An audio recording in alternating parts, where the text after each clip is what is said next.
Di balik suara takbir, di balik denting lonceng gereja, di balik dupa yang mengepul, dan doa-doa yang dipanjatkan, kisah di balik hari raya agama di Indonesia yang jarang diketahui, makna, sejarah, dan rahasia.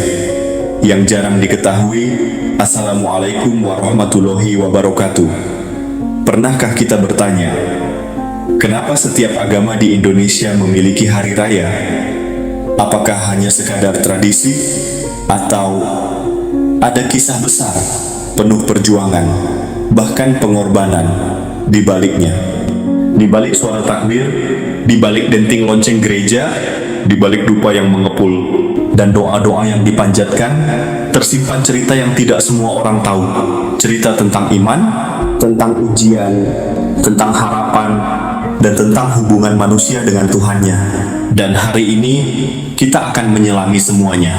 Namun sebelum lanjut, bantu like, komen, dan subscribe ya, agar channel ini terus menghadirkan kisah-kisah penuh makna untuk kita semua. Hari Raya Idul Fitri, Islam, kembali ke fitrah. Hari Raya ini datang setelah 1 bulan penuh, bulan yang tidak biasa, bulan di mana lapar bukan sekadar menahan makan, haus bukan sekadar menahan minum, tapi tentang menahan diri dari amarah, dari dosa, dari kesalahan. Idul Fitri bukan sekadar perayaan, itu adalah kemenangan melawan diri sendiri. Sejarahnya bermula dari perintah puasa di bulan Ramadan yang menjadi salah satu rukun dalam Islam. Namun yang sering terlupakan adalah makna fitri itu sendiri. Fitri berarti kembali suci. Seakan-akan manusia diberi kesempatan untuk mengulang hidup dari awal, tanpa dosa, tanpa dendam. Itulah kenapa di hari itu orang-orang saling memaafkan. Bahkan yang bertahun-tahun tidak bicara, akhirnya saling berpelukan, karena pada akhirnya tidak ada yang lebih indah daripada hati yang bersih. Idul Adha, kisah pengorbanan. Di balik perayaan kurban, tersimpan kisah yang sangat menggetarkan. Kisah seorang ayah yang harus memilih antara perintah Tuhan atau cinta kepada anaknya. Dialah Nabi Ibrahim. Ketika beliau diperintahkan untuk mengorbankan anaknya sendiri, bayangkan betapa beratnya. Namun yang luar biasa, bukan hanya keimanan sang ayah, tapi juga keikhlasan sang anak yang berkata, "Wahai ayahku, lakukanlah apa yang diperintahkan." Dan di saat itulah Tuhan menunjukkan bahwa yang dinilai bukan darah, tapi keikhlasan.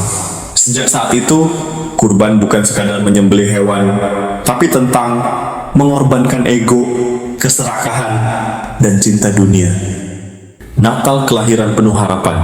Natal bukan sekadar pohon cemara, bukan sekadar hadiah. Itu adalah kisah kelahiran yang penuh keajaiban. Seorang wanita suci yang melahirkan dalam kesunyian, tanpa kemewahan, tanpa kemudahan. Namun dari situlah lahir harapan bagi dunia. Yesus Kristus yang membawa pesan cinta pengampunan dan kasih tanpa syarat. Natal mengajarkan satu hal, bahwa cahaya bisa lahir dari kegelapan, bahwa harapan bisa muncul di saat paling sulit, dan bahwa cinta selalu menemukan jalannya. Waisak, pencerahan. Di sebuah malam yang sunyi, seorang pangeran memilih meninggalkan kemewahan. Ia meninggalkan istana demi mencari satu hal, kebenaran. Dialah Siddhartha Gautama, yang kemudian dikenal sebagai Buddha. Hari Raya Waisak memperingati 3 peristiwa penting: kelahiran, pencerahan, dan wafatnya Buddha. Namun yang paling dalam adalah momen pencerahan saat beliau menyadari bahwa penderitaan berasal dari keinginan dan kebahagiaan sejati datang dari melepaskan. Waisak mengajarkan kita untuk lebih tenang, lebih sadar, dan lebih memahami hidup. Nyepi, keheningan yang bermakna. Di saat dunia sibuk, di saat kota tidak pernah tidur, ada satu hari di mana semuanya berhenti, tidak ada suara, tidak ada aktivitas, bahkan tidak ada cahaya. Inilah Nyepi, hari raya umat Hindu, hari di mana manusia diajak untuk kembali ke dalam dirinya sendiri, bukan mencari dunia, tapi mencari makna.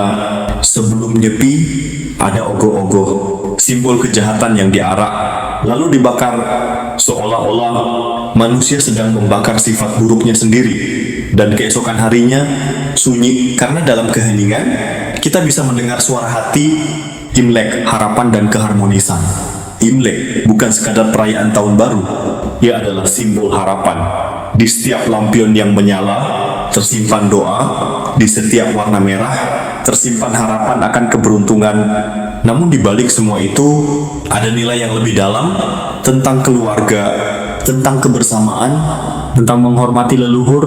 Imlek mengajarkan bahwa hidup bukan hanya tentang diri sendiri, tapi tentang hubungan dengan orang lain. Dari semua hari raya itu, kita belajar satu hal, bahwa meskipun berbeda, tujuannya sama, mendekatkan diri kepada Tuhan, dan menjadi manusia yang lebih baik. Tidak peduli agama apa, semua mengajarkan kebaikan, pengorbanan, keikhlasan dan cinta. Karena pada akhirnya, yang dinilai bukan simbol, bukan perayaan, bukan tradisi, tapi hati kita. Jika kamu merasa video ini bermanfaat, jangan lupa like, komen, dan subscribe.